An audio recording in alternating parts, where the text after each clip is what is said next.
প্রিয় দর্শক, অনেকের পায়ের গোড়ালি ব্যথা, ঘুম থেকে উঠে পা ফেলতে পারেন না, হাঁটতে গেলেই প্রচন্ড গোড়ালিতে ব্যথা হয়, একটু হাঁটলে আবার ব্যথা কমে যায়। চলুন জেনে নেই কি কারণে হচ্ছে, কি তার সমাধান। আমি ডাক্তার এ কে আজাদ, ফিজিক্যাল মেডিসিন রিহ্যাবিলিটেশন বিশেষজ্ঞ এবং associate professor, Bangladesh medical university. তো আমি দীর্ঘদিন যাবত এই ব্যথা নিয়ে কাজ করছি। এই জন্য আমার অভিজ্ঞতা থেকে এই কথাগুলো, শুধু বই পুস্তকের কথা নয়, এখানে আসলে অভিজ্ঞতার অনেক কিছুই আছে। তো যে ব্যথাটির কথা বললাম, যে ঘুম থেকে উঠে পা ফেলতে পারছেন না, গোড়ালিতে ব্যথা হচ্ছে, অনেকে এটাকে সাধারণ ব্যথা মনে করেন।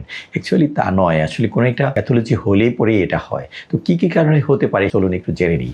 বিশেষ করে পায়ের নিচে একটা কুশন জাতীয় একটা পর্দার মতো মোটা একটা পর্দা থাকে, যেটি পাঞ্চ করে, মানে জাম্পিং করে, আমরা পাটাকে শক অ্যাবজর্বার হিসেবে কাজ করি। এইটাতে অনেক সময় এটা গোড়ালিতে যেখানে অ্যাটাচমেন্ট লাগে ক্যালকেনিয়ামে, সেখানে অনেক সময় প্রদাহ হয়। প্রদাহজনিত কারণে প্লান্টার ফাসাইটিস, প্লান্টার মানে পায়ের তলা, ফাসা মানে পর্দাটা, ফাসাইটিস ইনফ্লামেশন হয়, প্লান্টার ফাসাইটিস বলে এটাকে। অনেক সময় বাত রোগের সাথে এটা সম্পর্কিত থাকে। যাদের ক্ষেত্রে বাতের সমস্যা আছে তাদের ক্ষেত্রেও এটা কিন্তু কমন হতে পারে। তো প্লান্টার ফাসাইটিস ছাড়াও আরো বিভিন্ন কারণে ব্যথা হতে পারে। অনেকের ক্ষেত্রে দেখা যায় যে পায়ের গোড়ালিতে, মানে তলায়, গোড়ালির নিচে হাড় বেড়েছে। আসলে বাড়া বলতে কোনো কিছু কথা থাকে না। সত্যিকার ব্যাপারটি হলো হাড়ের বিভিন্ন দিক থেকে ক্ষয় হয়ে এখানে যখন ডিপোজিট হয়, জমে, তখন এটা দেখতে বাড়তি মনে হয়। এই জন্য আমরা বলে থাকি পেশেন্ট বোঝানোর জন্য যে এটা হাড় বেড়েছে, মূলত অন্য দিক থেকে ক্ষয় হয়ে এখানে জমেছে, যে কারণে এটা বাড়তি মনে হয়েছে। এটাকে হিল স্পার বলে।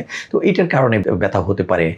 ফ্ল্যাট ফুট, মানে অনেকের পা নিচটা সমতল থাকে জন্মগতভাবে, তাদের ক্ষেত্রে কিন্তু এই প্লান্টার ফাসাইটিস বা ওই যে হিল পেইন, এগুলো একটু বেশি হয়। হতে পারে যে আপনি শক্ত জুতা পায়ে দিয়ে হেঁটেছেন, সে কারণে হয়ে যেতে পারে। অনেক সময় লং টাইম দাঁড়িয়ে যারা কাজ করেন তাদের ক্ষেত্রে হয়ে যেতে পারে। তো দর্শক, এই ছিল আসলে মোটামুটি কারণগুলো। বাড়িতে যে চিকিৎসাটি নিয়ে আপনি বাঁচতে পারেন বা ভালো থাকতে পারেন, সেটা হচ্ছে যে আপনি যদি এই জুতা চেঞ্জ করেন, অর্থাৎ খালি পায়ে না থাকেন, আপনি যদি একদম খুব সফট জুতা পরেন, স্পঞ্জের স্যান্ডেল ব্যবহার করলেন বাড়িতে, আর যদি বাড়ির বাহিরে যাওয়ার জন্য আপনি যদি স্যান্ডেল পরেন, তাহলে ডক্টর সোলের স্যান্ডেল আছে, এগুলো পরতে পারেন। আর যদি ক্যাটস বা শো পরেন, সেক্ষেত্রে হিল কুশন ব্যবহার করতে পারেন। এই হিল কুশনটা একটা সিলিকনের তলথলে একটা হাফ সোল, এটা আপনি যে কোনো শো এর ভিতরে বা যে কোনো ক্যাটসের ভিতরে রেখে আপনি এটা ব্যবহার করে আপনি সেই ব্যথা থেকে মুক্তি পেতে পারেন। পাশাপাশি যে কাজটি করতে হবে সেটা হচ্ছে যে আপনার কুসুম গরম পানি একটি বালতিতে নিয়ে পা ডুবিয়ে সেক দেয়া। তো এগুলো হচ্ছে খুব প্রিলিমিনারি। এতে ভালো না হলে একটু ফিজিওথেরাপি লাগবে,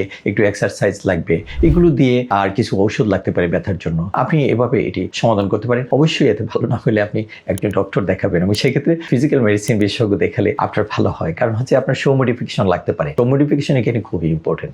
ধন্যবাদ।